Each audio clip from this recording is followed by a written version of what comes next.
Hey y'all, welcome back to Long Farms. And today we're gonna be cutting some hay.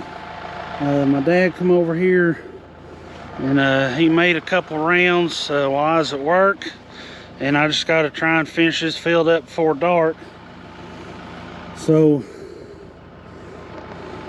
let's go and let's see what kind of work we can get done.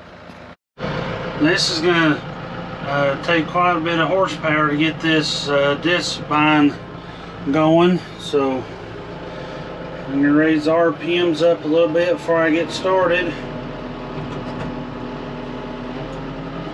And even then you're gonna see this disc bind will choke it down.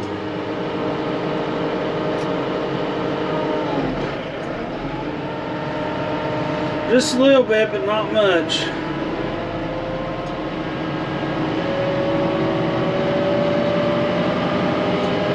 Running up there about the magic number of 2,000 RPMs.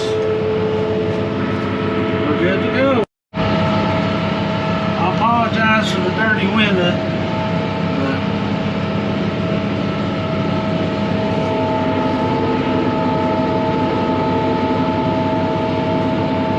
the way that this line is designed, it's made just kind of float with the ground. I don't know if you can tell on the camera, but just see it moving back and forth like this bump here. It'll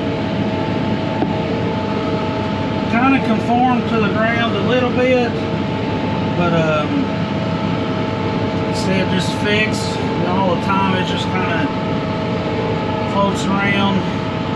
And so before this, we used to have an old hay bind that was the sickle bar type mower that had still had the conditioner wheels, but it had the cutter bar that's like on the front of a combine, the same head they used to cut soybeans with. Had that same style cutter bar, same type teeth, but this one's got those hats and those knives, which I'll show you all here in a little bit what they look like.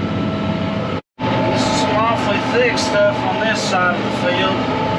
I'm just kind of taking it easy. Don't want to get we're still kind of wet. Don't want to get the disc bind choked up, because I don't know if y'all have ever unclogged a disc bind or a hay baler and it's hot outside, but it's no fun, so I'm trying to prevent that as much as I can. I got my mom, my little girl over here just kind of watching me.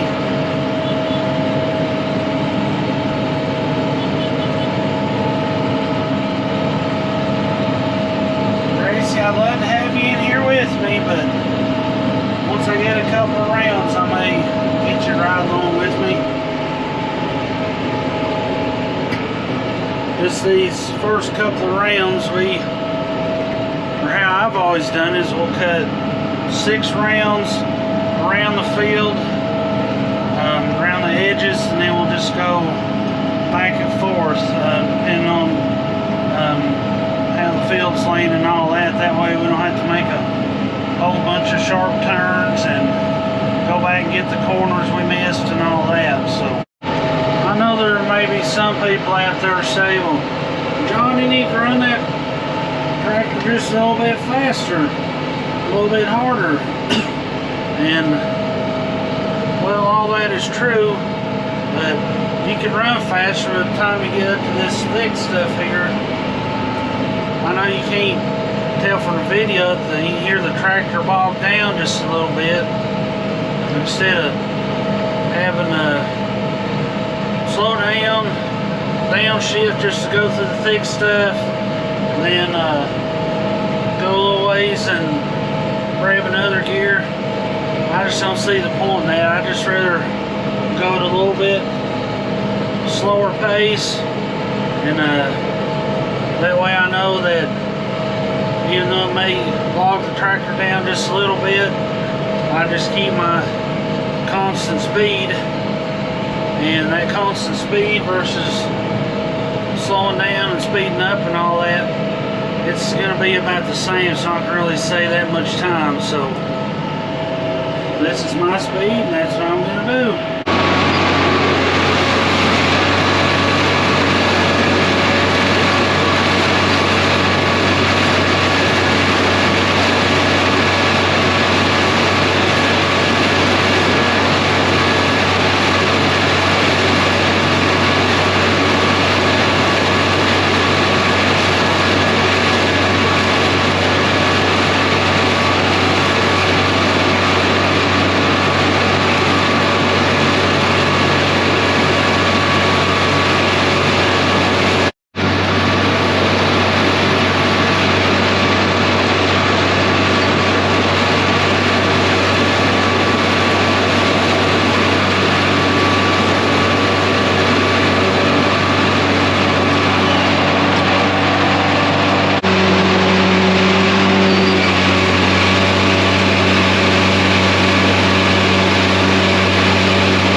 Part of the field where I'm not able to make even rows, so there's going to be a lot of little chopped up little sections. Those just aggravates. You have to keep raising, lowering the ditch spine. Then it makes it hard for the tedder man or dad or I when they come over to tedder the hay here in a day or two to follow everything.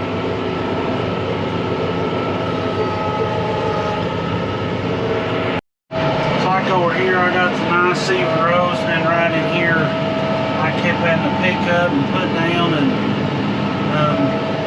there we come back over to tedder. Not that it matters, but if you need the most kind of even full rows that you can get, just makes it easier on everybody.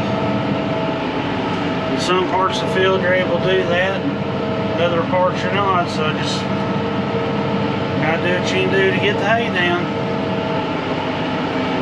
You may not be able to see it, but under that PTO shaft it's a little yellow marker that,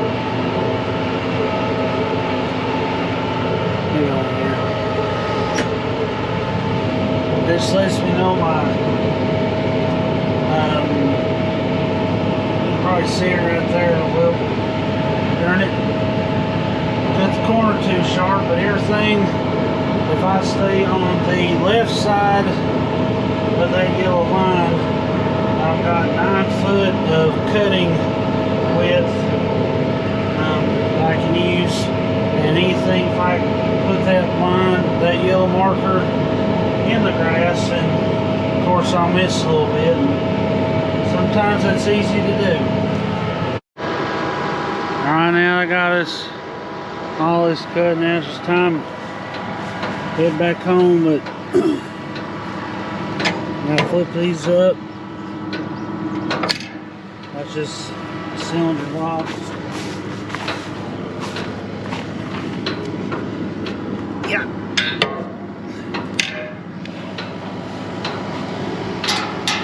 And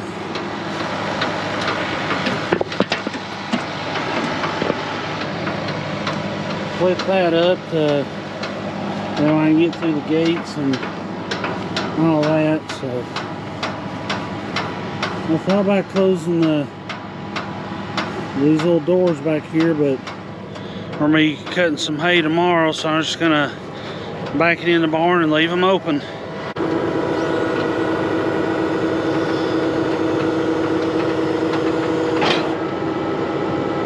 Back in here, got the field finished up. Already filled the Kubota up with diesel.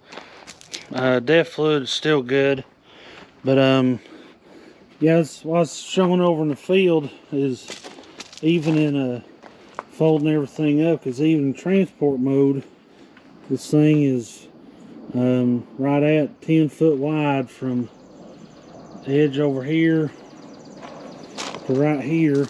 And when you meet somebody on the road, they're not expecting a 10 foot wide disc vine, and I hate to tell them I'm not gonna run, just rough guess, $120,000 worth of tractor and equipment in the ditch to save their 99 Honda, because I'm sorry, you're gonna have to put the Honda in the ditch before I put this rig in the ditch.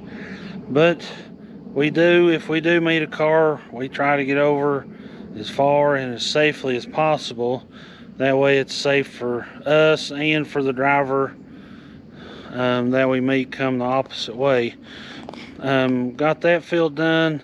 Dad's gonna cut another 10 acres back over here on the other side of the part of the farm we actually own tomorrow. We're gonna try and get it, both fields baled up and hauled in by the weekend. But thanks for tuning in. I'm gonna try and get a couple more videos this week while we're working in the field, showcasing other hay equipment, so be sure to stay tuned for that. And don't forget to like and subscribe to the channel if you haven't already. But thanks to those for you all who have, and thanks for tuning in, and we'll catch you on the next one.